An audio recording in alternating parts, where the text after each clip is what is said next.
Good morning, good afternoon, good evening, everyone. Welcome to the next Wasteless World Talks with Kevin and Bill. And today with a very hard topic. It is stone.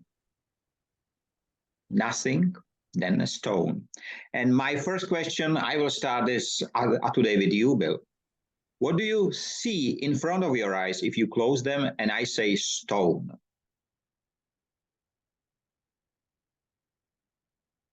You have two images hurtling toward me.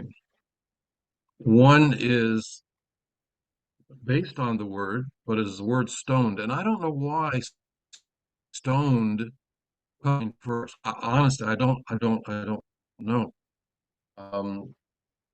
And the second image that comes towards me is that Earth, or rather an asteroid, hard, powerful. So we have the soft stoned and the stone. There, do something with that. Okay, what about you, Kevin? What do you see? I think I see three stones. When I was at school, we were taught about stones. I learned that there was three kinds of stone. There's the igneous stone, which is stone formed in fire, so volcanic stone, like volcanic stones. The second type of stone is metamorphic stone, which is stone which has been by fire. So slate stone is a kind of metamorphic stone. And the third is sedimentary stone, which is like sandstone, which is formed by sediment millions of years, usually at the bottom of the sea. So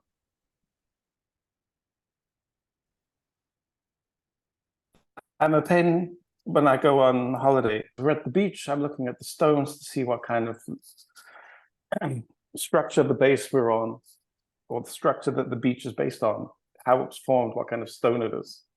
I can't help myself. It's great. It's great. You know why I came with the word? Generally, a few days ago, I read several articles in one day and all speak about the groundstone of future. And they connected with AI or with ChatGPT or with virtual worlds and so on, all of them. And they speak about the groundstones. So I said, okay, so groundstone for me, at least in Czech Republic, is a stone which is in the middle of a building, usually some building which is famous or which should be like a theater or so, where the politicians are standing around and there can be even the so-called time capsule with the newspapers inside and so on. And I was really confused when I spoke today at the noontime during the Power of Touch. I spoke with Pat from Australia and she said, we do not use a ground stone. What do you mean with that? And I tried to explain, and then we have a discussion and she said at the end, oh, you mean foundation. But she said in Australia, they don't use the expression ground stone, which was quite confusing for me. And there was one more discussion, which was quite interesting because one of the men, PMB, who joined us from India, I think he was in Japan at the time, he said, I see two stones, so-called birth stone. I never heard about it. But the second I have, tombstone, is it correct? Tombstone. So at the grave, you have the tombstone. Tombstone. And he said, we have in our life, we have these two stones, birthstone and tombstone. And in the middle, we should live. It was quite interesting. So, but nobody came with the idea to be stoned. And I don't, to be honest, I don't know whether in other languages, in German, is not used similar word. In Czech, neither. We don't say stoned. I know what does it mean, but we don't say it. So it's quite interesting because I think that the stones, you know, I'm speaking to you from a building built in 1888. and it's built from stone. It's standing here. And I don't think that we can build our future on a ground stone or foundation of a virtual reality or AI or ChatGPT or anything else. I think it must be something which you can touch to be able to build a future open on it. So what do you think? I think that the English Australian word would be cornerstone. Mm. That was named as well, yeah. And a cornerstone, of course, is a fundamental part of the structure. And you cannot have a virtual cornerstone. It makes no sense at all. It's a contradiction in itself. So yeah, I would prefer a real stone than a AI cornerstone any day. And we also have the word keystone. And I remember that because Pennsylvania is called the Keystone State. And that is because it's between the New England states and the rest of the original states along the Atlantic coast, Keystone. And I can remember seeing a keystone over the arch. So it would be that last stone. Usually it's not square. And it fits right in the middle of the arch. When you bring in AI, it just feels as though we are walking through a doorway that some people will not be able to get back through. We talk about addictions, AI, and the metaverse, and so on. One of my big concerns is the addiction of the metaverse. And when you bring in the discussion of stones and being able to touch, which of course you eventually will be able to in the metaverse when you wear certain gloves and so on, you'll be able to touch and feel.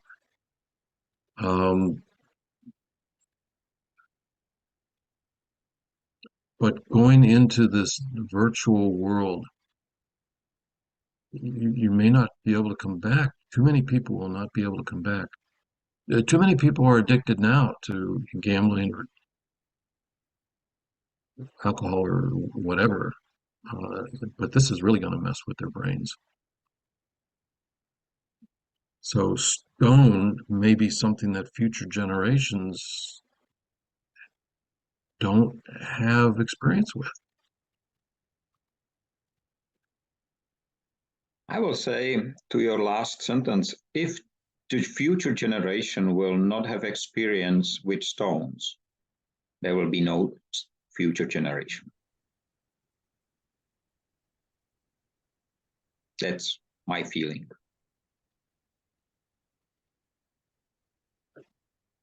It's actually interesting that when you think about man's progression, our first age is the Stone Age.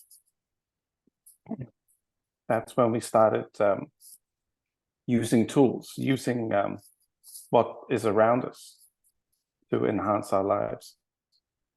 So we have a very special relationship with stones. When we spoke about at the noon event, when we spoke about it, one of the topic which came out was trust is the stone in our life. If we can trust, we can build something, open the trust, so we can build it. If there is no trust, we are not able to. And in this connection, it came to my mind immediately, okay, so the old ground stone or cornerstone or whatever name, foundation it has, it was all the time, it was on one place, it was located in some specific location, you can go to it, you can see it, you can touch it. But if it will be trust, if it will be us as a role models acting and building the wasteless world, then we will be the walking stones. maybe not rolling stones, there has been some already, but I think we will be the walking stones, because we cannot ask everyone in the world, 8 billion people, to come to my office. It's impossible. But with every single step, we can leave a good footprint behind, which will be like leaving the stone. If somebody pick it up, look at it, and say, wow, that's the right thing, and put it on the ground for the next one. And I think that's close to the beach, which you have mentioned, Kevin, because not two stones are the same over there.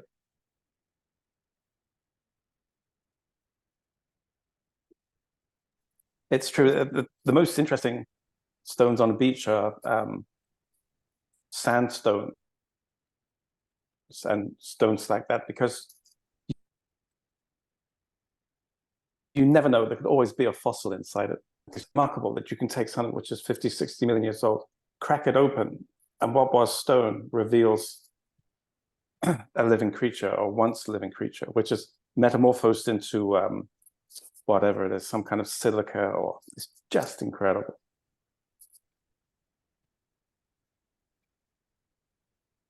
Yeah, and maybe we should ask. Actually, another. Yes, Kevin? No, I was going to say, we were once on a remote beach in Scotland, and further down the beach was some shouting and yelling. And a guy had cracked open a stone, and inside was the most incredible red crystal. I have no idea what it was, but it was just an absolute treasure. So yeah, trust the stones. They may have treasures inside them.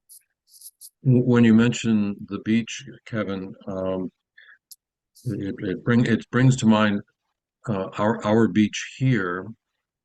So we live on the Long Island Sound, and the Long Island Sound was a lake carved out by the glaciers as they pushed down from Canada, and they pushed all of these stones and rocks ahead of them, and they gouged out rivers and lakes.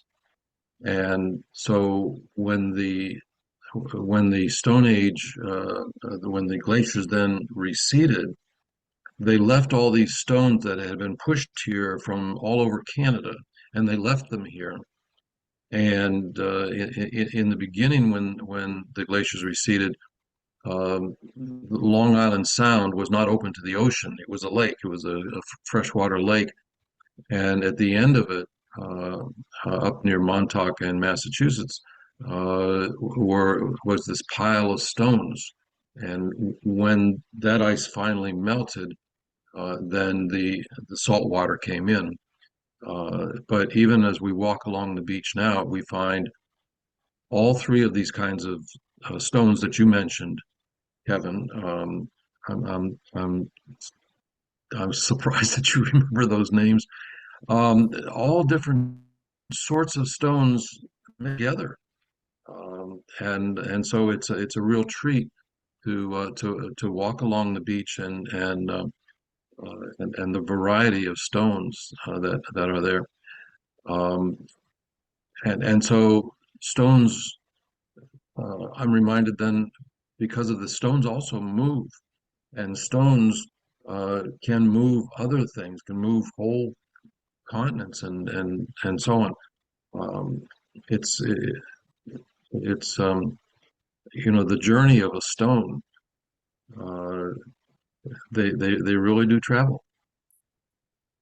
Yeah, and they do tell a story. It's so fascinating. I think the Earth is about 6 billion years old, and so far the oldest stones found have been found in Greenland at 4 billion years.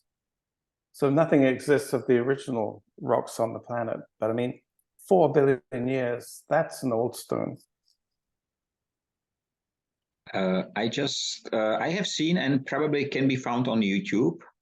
It's a short animated movie, and I think it's called The Life of Stone. I'm not sure, but something similar. It's wonderful because it looks at the human race and at everything from the perspective of a stone giant, let's say, who is sitting there and everything is passing by. It's so interesting to watch. And you mentioned, Akevin, the Stone Age. And I don't know whether you would like to be an author at the time when the messages has been put into the stone. I think a library for the Four Horsemen has to carry quite a lot of stones if I would like to read the book entire. And it will be very interesting to see Amazon at the time of books written in a stone.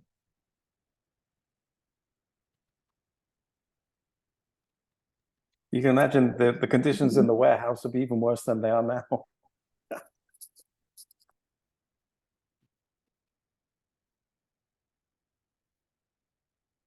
On the other hand, the question is if we will write more or less, you know, because it was a really hard physical work to leave a message behind. And this is why it's so valued. That's what I love about when you go to Rome and you see these the ancient Roman buildings. They've got writing on them. They use their buildings to carry messages, and it's beautifully done as well. It was made to last. Whatever they were saying, they meant it. Interesting that you would say that about how writing has changed, because I'm wondering if writing is obsolete. I'm wondering if our grandchildren and great grandchildren will know how to write, because now they do everything with their device and their thumbs. And there's very little, we have stopped teaching cursive writing. So my wife and I now can pass secret messages back and forth to each other that the kids cannot read because we just do it in cursive. But will all writing become obsolete and simply be communicating with the device, either through our thumbs or mentally? And will writing become obsolete? We're very close to that. What I think that at the moment is writing in a position where it become almost art. Because, you know, there are many people who can really I don't know how it's called, this nice handwriting. It's unbelievable how they write. And I think that through this small passage, it will come back to everyone. So we will love the art, and this is why we will start to love the language and writing again. You know, but at the moment, as you said, it's so easy just to dictate to your mobile phone, and it will write for you. Even our communication, I have seen someone who watch our discussion, I think somewhere in Brazil or so, and she does not speak English. And she said, no, I don't need it. I have subtitles there. I think good point. And the cave dwellers pictures on the cave of the woolly mammoth and the hunters with the spears and so on is art. So art is where it comes from, and maybe art is where it's headed for. And the carrier is the rocks or the caves. I was going to say two things at the same time then. The first one, just to go back to, I've been thinking about writing, and you know, it would be so much easier to dictate a few chapters in a book rather than go to all the trouble of writing them, typing them out. But the problem is we don't speak the same way that we write. It's two different languages. And so it isn't possible for a writer to speak their work, or for writers to speak their work. It has to be written. And going on to your point, Bill, I think that the most complex mathematics we have now is so complicated that it can't use numbers anymore. It has to use diagrams. It has to use another way of expressing what this mathematics means. And so if you look at it, it is visually, it's more like art than it is science. I just saw a picture recently, and I think I mentioned it last time. It was a Robinson Crusoe and Industry 5.0. This is a title of some scientific or research paper, you know. And there was a chart. I have no idea what it should express. And it was Industry 5.0. No idea. And then 1 week later, I saw similar, a different thing. And again, so complicated structure. No idea what they would like to express. Because I think there are, at the moment, we spend more time in translating understandable into not understandable language instead of doing the very opposite. I was participating yesterday, just watching one conference in India in one of the universities, 4 days conference about Industry 5.0. You know, it was horrible how much time was wasted just with the ceremonies. Everybody who came on stage was introduced and get a whatever written certificate, and they wasted half of the conference just by doing that. I know it's a habit there, but it was so much time wasted, and generally no Industry 5.0 on stage, but 4 days for Industry 4.0. So, and quite interesting. You mentioned, Bill, Pennsylvania. I don't know if I mentioned it last time or the day before. There should be a conference in Penn State University, or the topic Industry 5.0. I wrote to Penn State University that the speaker has nothing to do with it. They canceled the conference. So there is no conference. I received cancellation yesterday. You're a troublemaker. I am. Hard as stone. Heart of stone. It would be a long list if we came up with all the ways that the word stone is used. And I'm thinking about what you said about the charts, and some people just have a need to make a chart showing all the relationships and maybe arranging the different relationships into some sort of spectrum or progression. And so many times I either attend a presentation or I see what is one of these charts, and it is so much struggle to understand what they're trying to say. Can't they put that down in 2 or 3 sentences and then 2 or 3 sentences after that to explain the details of it? But instead they have to, some people just have this need to put a chart and then they say, there, that describes it. I'm saying, what? What? So it's very, very off-putting. I don't even know if that's a word, but it's like a giant wall went up between us. Like, I have to work to understand what you're saying. Say it simply. So,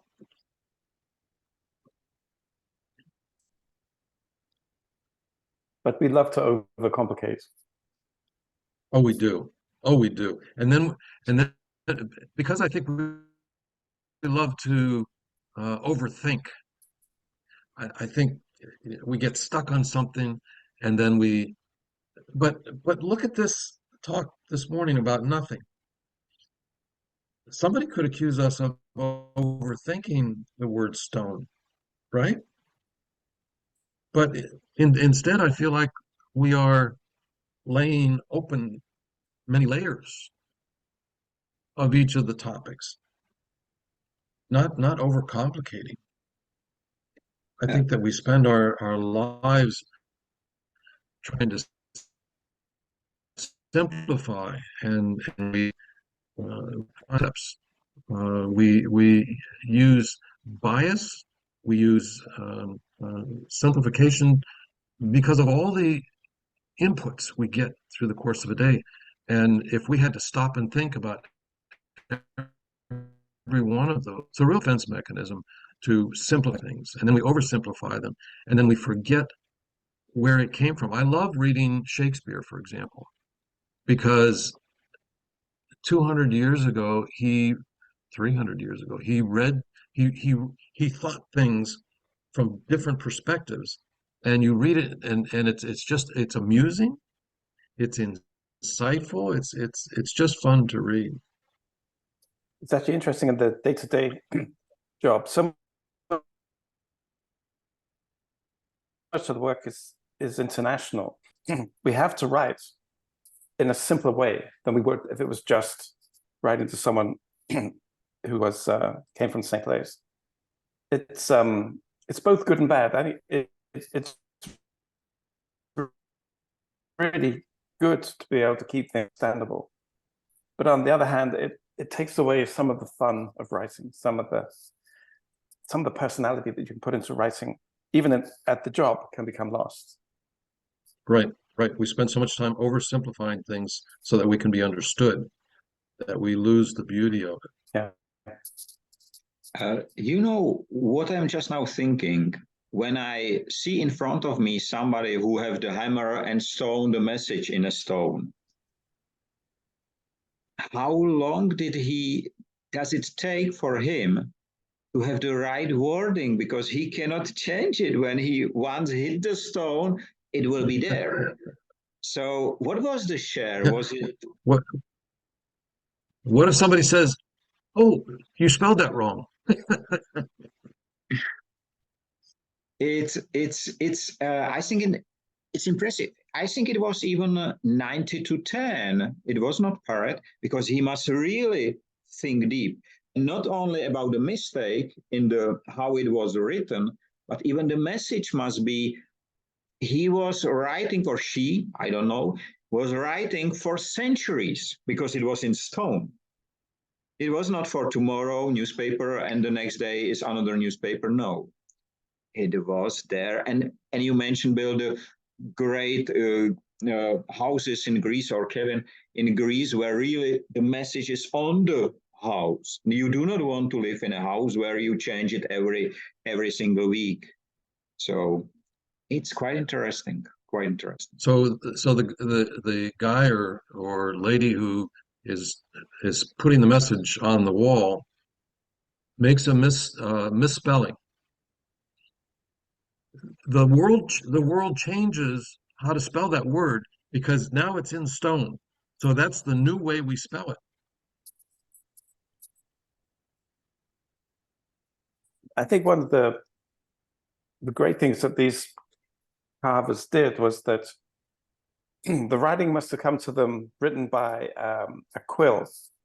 So it has these serifs on it, because that's how a quill works. So you get these 45-degree angles or whatever when you set the quill to. And they managed to replicate that, but give it an extra dimension of depth as well. They're remarkably skilled. Whoever thought that, we're not only going to put this into stone, but we're going to make sure it works as a three-dimensional word or three-dimensional letter, not a two-dimensional letter. Have you seen the old books, which if you take the book and you a little slide it close, you slide it, there is a picture on each of the side is one. It's unbelievable how they did it.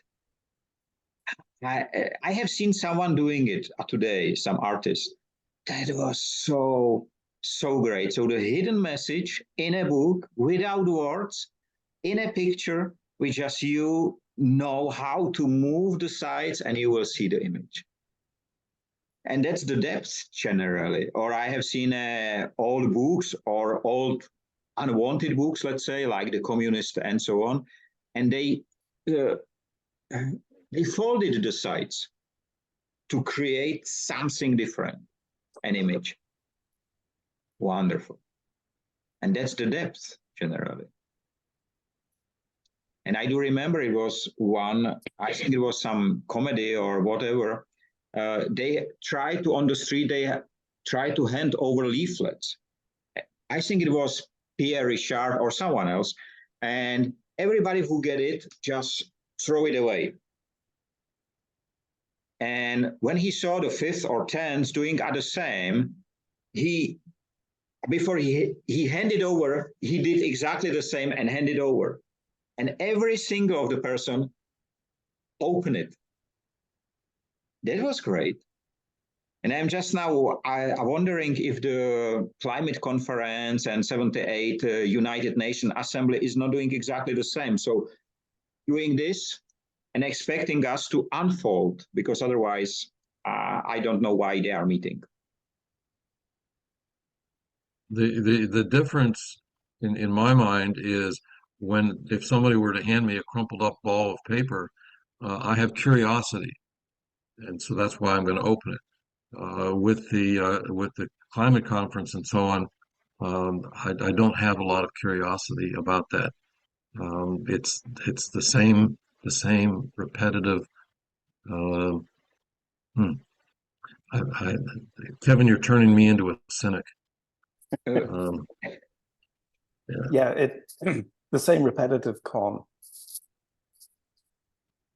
Have you seen or have you heard the words last week, I think, of Antonio Guterres when he spoke about SDG goals? He said, SDG goals do not work. We have to do something about it. They introduced it in 2015. And it does not work. And he said on camera in front of all the other people, it does not work. Of course it does not work. It's too complicated. One goal is enough, one aim. So it's simple, but they are really trying not to do. So it will be very different if they have to nail it in the stone, every single of the message.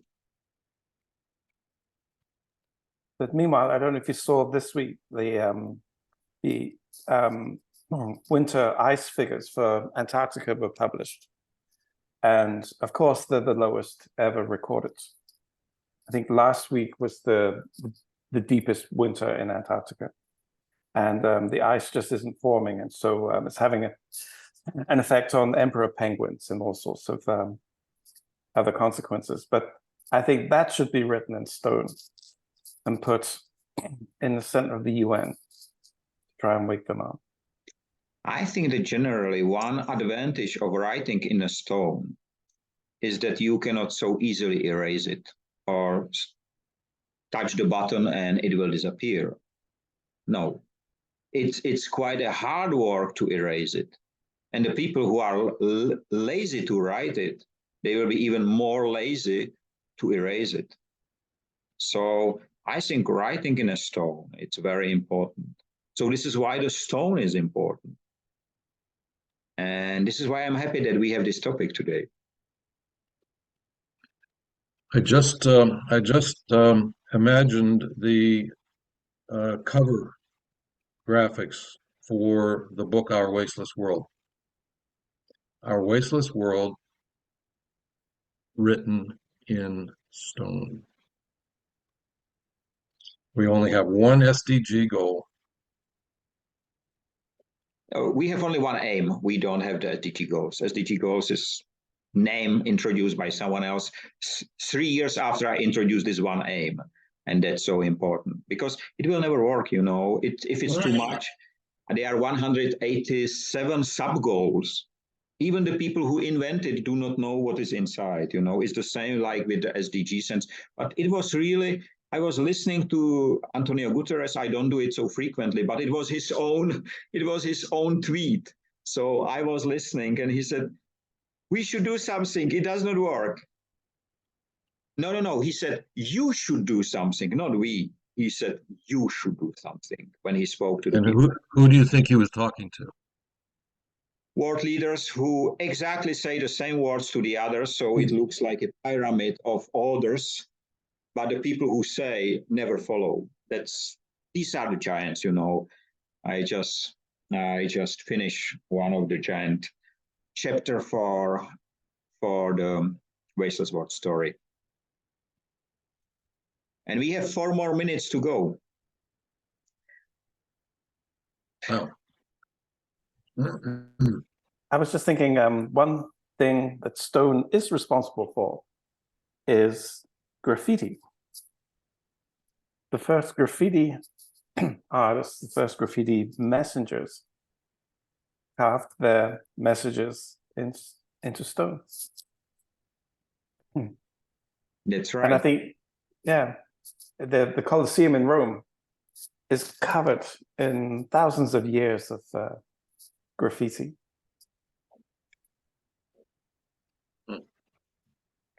Have you seen the reverse graffiti? I don't know whether I mentioned it. You generally, if you have a dirty house or a face of the house, you came with a water pressure and you clean the part and you make it as a picture. It's great. It's called reverse graffiti, you know. I like it. It's nice. And they do it currently. You have this laser which generally evaporate a micro, mini, whatever piece. It's a handheld, and you can do it on any surface almost. So they use it even to clean graffiti on a 100 years old bridge here in my country, where some tourists spray something. So they use this technology because it's really micro layer, which is being evaporated, and it's very fast. It's very fast to clean it. So we have a lot of to carve in stone. Yeah. And the other really nice stone expression is that something is only a stone's throw away. I think it's such a nice expression.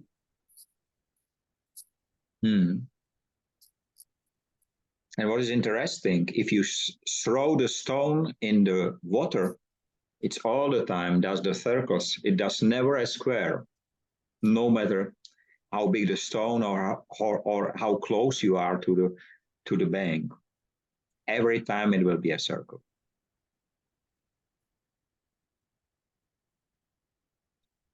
That was great. I love this kind of discussion. Sorry for the connection disturbing, but there is some connection issue in here. So parts is not the best, but you know, even the best carvers in the stone can make a mistake sometimes. But then the mistake becomes the accepted truth. And there's lots of comparisons with the Soviet Union or the communists who I was listening to an article yesterday about China and how they rewrite history, and whoever's in power wants to rewrite history, and that then becomes the truth. But if you write it in stone, as long as they don't take your stone away. It's, as I said, so we have to be the walking stones. We cannot run anymore. It's fine. We don't need to run. It's enough to walk. And if you hand over a stone to a grandchild or a child, you can be sure it will be his entire or her entire life with them, and they will all the time remember. So we have last minute there. Let me thank everyone, and to you, Kevin and Bill, for spending the time today. Have a nice time, free of waste and wasting in all its forms. Stay safe, free, and don't fear to carve your message in the stone. Thanks a lot, and have a nice day. Bye-bye. Bye-bye. Bye-bye.